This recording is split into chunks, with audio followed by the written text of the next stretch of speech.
A franchise waits for no man sums up my feelings for the upcoming Alien film. Before this new movie gets released, I feel that the time is right for a Canon Fodder analysis of the Alien movie canon. So far, we have received 8 silver screen outings for this franchise, with reviews ranging from praiseworthy to poor. The first Alien movie was released in 1979 and was highly regarded. It currently has a review score of 98%. The second movie, Aliens, came out in 1986 and was well received. It has a review score of 97%. In 1992, Alien 3 was released to unfavorable audience and critical reception. It has a score of 46%. Rounding out the quadrilogy is Alien Resurrection. It released into theaters in 1997 and did not fare much better than Alien 3 in the review department. It has a review score of 54%. The next two movies feature a crossover event between the Alien and the Predator. The first Alien vs. Predator came out in 2004 to very poor reception. The story was very uninspired. It has a score of 21%. 3 years later, in 2007, Alien vs. Predator Requiem limped into theaters and received a pounding from fans and critics alike. It has a score of only 12%. After the stink of the previous films finally dissipated, Ridley Scott came back to see if he could kick the can a bit further down the road.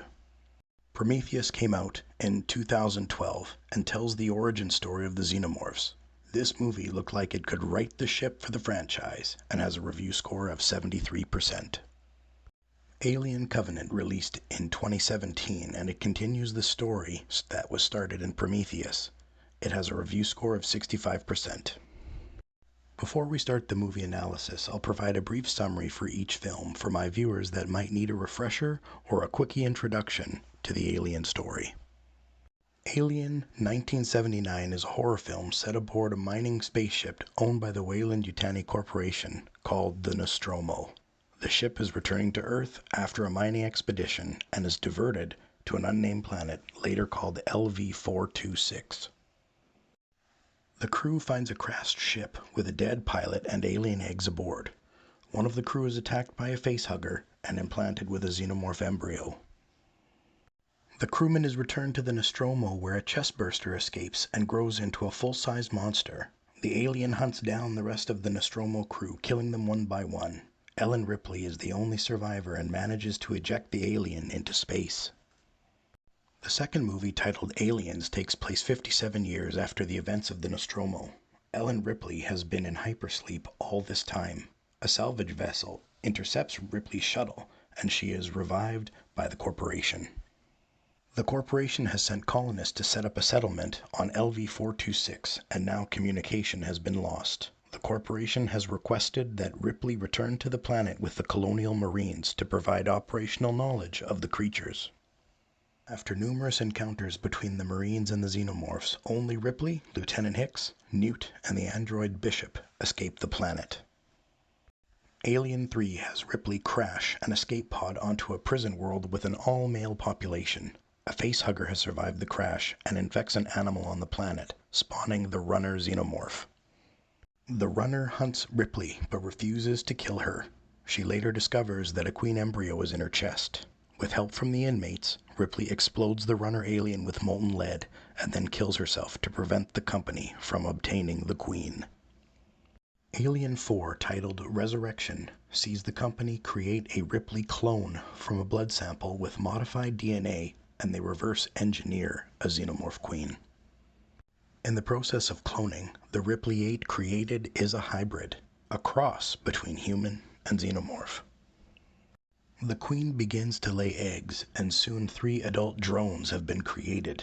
The xenomorphs escape containment and go on to kill most of the people on the USM Auriga and the members of the Betty crew. The queen creates a womb and gives birth to a humanoid xenomorph. The film ends with the newborn hybrid alien being sucked out of the window of the Betty. The Alien vs. Predator films do not see the addition of Ripley or any other characters from previous films. Lance Henriksen is cast as the human Charles Bishop Whalen, but beyond this homage, The AVP films are not connected narratively to the Alien quadrilogy or the prequels. In Alien vs. Predator, we see the discovery of a pyramid under the ice of Antarctica. Young predators have come to hunt the xenomorphs, and a human team of explorers get caught in the crossfire. The movie ends with a single human survivor. The last predator was implanted with a xenomorph embryo and brought on board the Predator ship. The events of Alien vs. Predator Requiem start immediately after those of the first movie. A Predalien chestburster gets loose on the Predator ship and causes it to crash in Colorado. The Predalien survives the crash and begins to start a new life cycle, killing people from the small mountain town nearby. A veteran Predator named Wolf comes to Earth to clean up the dead Predator bodies and technology. Wolf fights the Predalien, and at the end of the movie they both are destroyed when the US government drops a nuke on the town. Prometheus and Covenant follow the story of the android David and serve as the origin story for the Alien franchise. In Prometheus, cave paintings in Scotland indicate that an intelligent species visited Earth millions of years in the past. These paintings contain a star map that attracts the interest of a billionaire who funds a space expedition. When the crew reach the planet named LV-223, they find a crashed ship. On this ship, they find ampules containing a black goo. The android David infects the human crew with the black goo. The goo infests and mutates the crew, and then kills them. The movie ends with a pre-xenomorph ripping its way out of the back of a large humanoid called an engineer. The events of Alien Covenant see David continue to experiment with the goo. He lures a new crew to the planet and infests them also. Toward the end of the movie, David has created a facehugger egg, and a human gets implanted with a chestburster.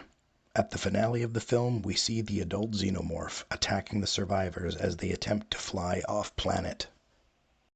These are the movies that feature the xenomorph. There are video games, novels, and comics that expand greatly on the lore and characters in this universe.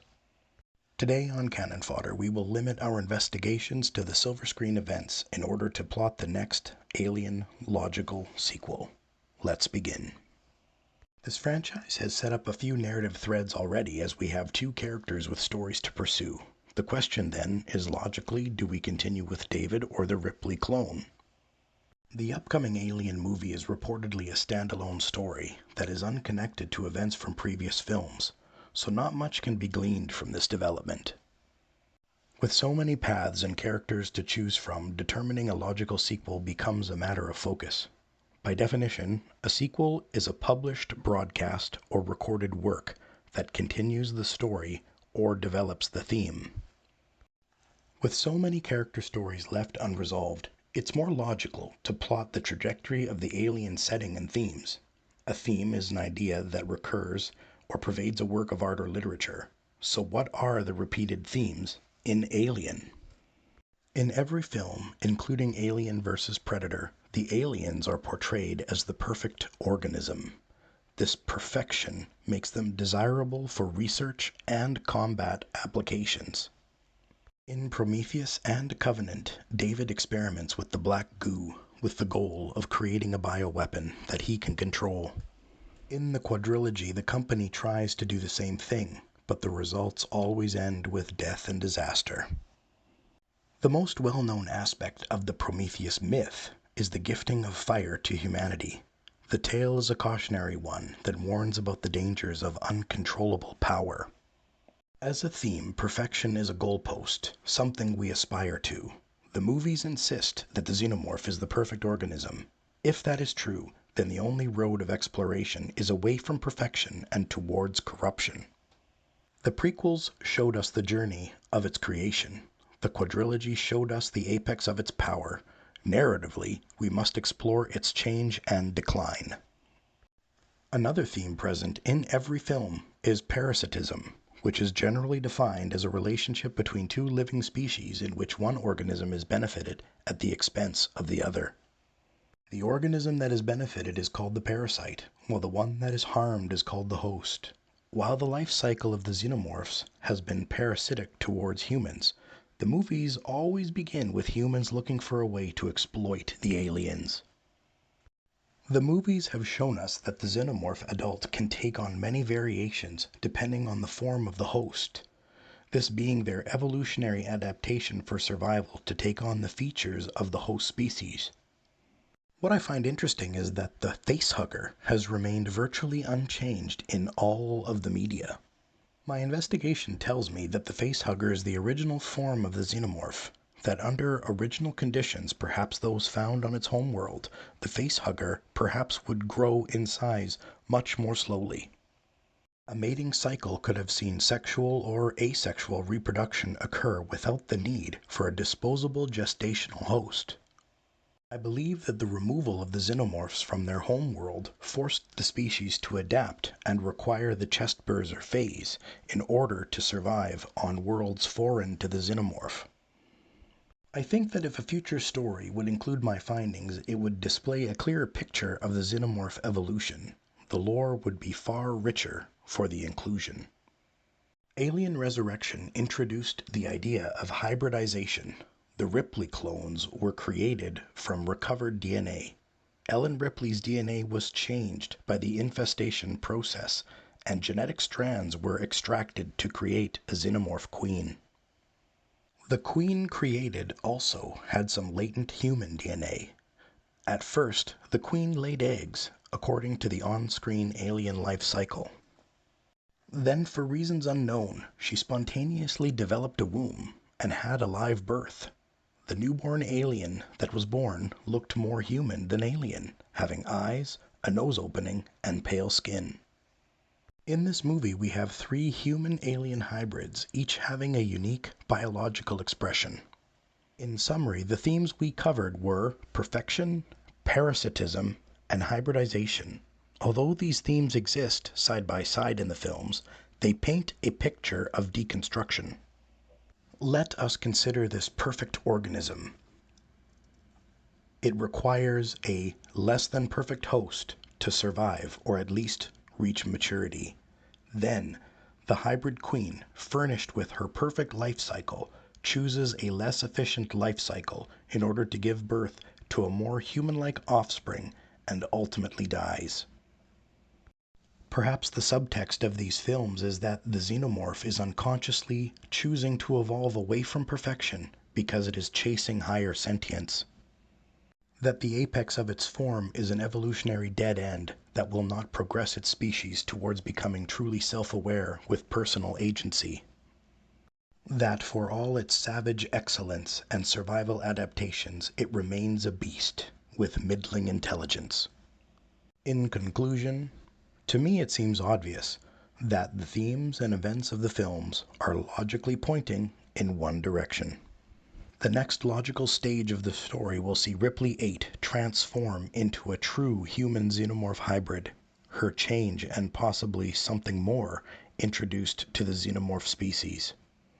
A fitting title for a sequel would be something like Alien Evolution or Alien Metamorphosis.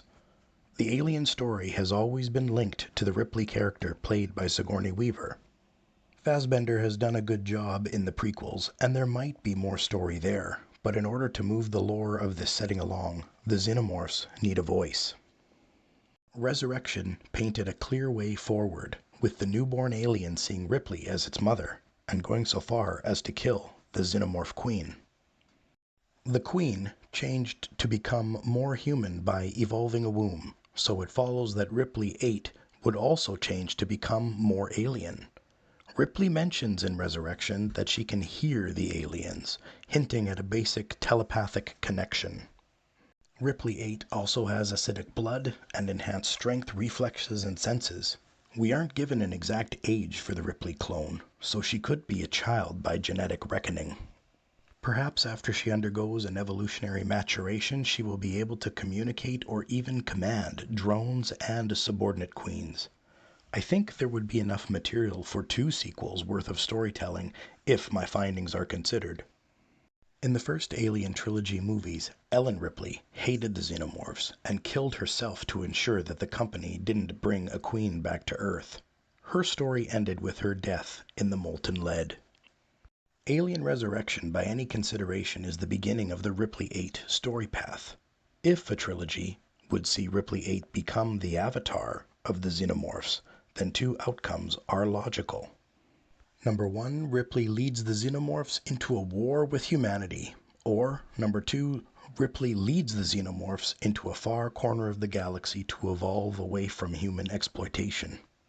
Seeing that the movies, without fail, have shown that humanity will continue to pursue the capture and study of the xenomorphs regardless of the losses proves that an open conflict is inevitable. There is enough evidence in movie form to conclude that the xenomorphs will eventually attack humanity, provided that Ripley 8, or another hybrid, takes control of the swarm. On this note, while the evolution of Ripley is heavily implied based on what we have seen thus far, having another hybrid as a foil for Ripley could be very engaging. I confess that I can't ignore the parallel between Kerrigan and Ripley, especially if my conjecture becomes canon. However, I believe that Aliens 1986 was a major inspiration for the StarCraft game series. The Zerg were a pretty obvious stand-in for the Xenomorphs. The Space Marines, the mining colonies, even the Terran Empire drip with homage to the Alien franchise. Going further, there are some aesthetic similarities between the Protoss and the Predators. The featureless faces with glowing eyes, the dreadlocks, and the wrist blades are dead ringers. I think that StarCraft told the Ripley 8 story through the lens of Sarah Kerrigan. Based on my investigation of the movie evidence and the findings presented here today, I conclude that the most logical sequel for the Alien franchise will be some permutation of my conclusions. If there is a series or franchise that you feel needs the Canon Fodder analysis, please leave your suggestions in the comment section below. Until next time.